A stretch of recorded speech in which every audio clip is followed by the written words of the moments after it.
On this episode of Up Late, we chat to Chadwick Boseman, Sienna and director Kirk about their new movie, 21 Bridges. If we don't catch these guys in the next 3 or 4 hours, they vanish. How are you gonna do this? There are 21 bridges in and out of the island. Shut them down. What island? Manhattan. Chadwick and Sienna talk about the background development of their realistic characters, the intensity of their jobs, police loyalty, and their characters' relationship to each other. We asked director Kirk why he's a fan of manhunt movies and what attracts him to the genre. He talks about how 21 Bridges is an action movie but has layers to it, which makes it more exciting.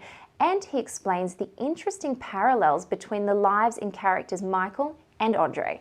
Let's check out the interviews. The beginning of the movie was something that I think in every stage we worked on, and the script went through a lot of development, and we talked about it a lot even during production and even in post-production. Were we gonna, for instance, keep the scene with my mother at the beginning where I'm taking care of her and she has dementia, and then the scene with IA where they're questioning whether I should how many times I've used my gun over the last few years. I mean, I think that these people have lives.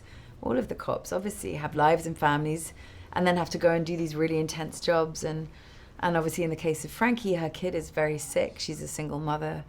You know, the stakes are really high for her, and I found that aspect really interesting. What is she going to risk for her kid? People in the police force are tight. It's just like you put that badge on, your family. That's how they operate.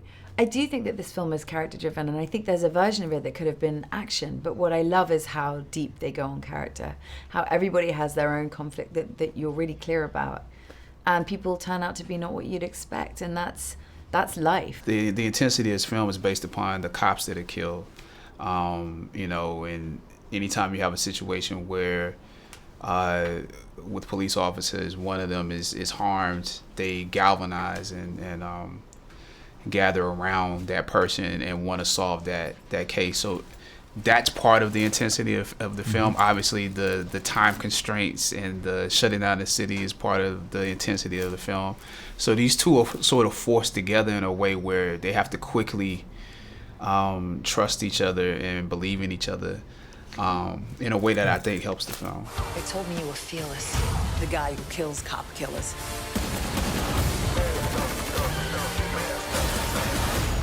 Police, out of the way, move!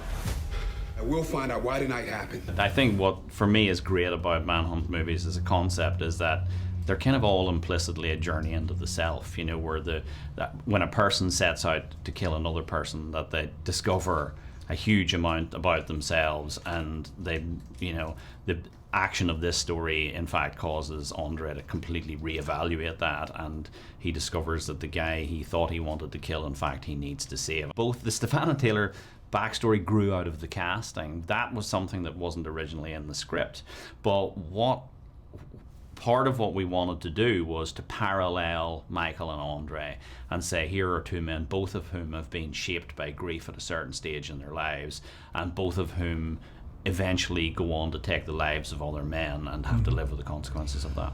The character-driven component of it is what makes it make sense to me. Those layers of character were what allowed us to, or what enabled us to attract the level of cast that we did. And once you cast actors of that quality, Chadwick, Sienna, Taylor, Stefan, JK, when you've got those people at your disposal, you really need to let them do their thing. And so it felt like essential that we understood each of those characters in a profound way, and that the motivations that drove all of them were coherent, but also those big emotional layers make the action more exciting. 21 Bridges is out now in theaters. Make sure you go and check it out. I'm DaniElle DeLaite, and you're watching Up Late.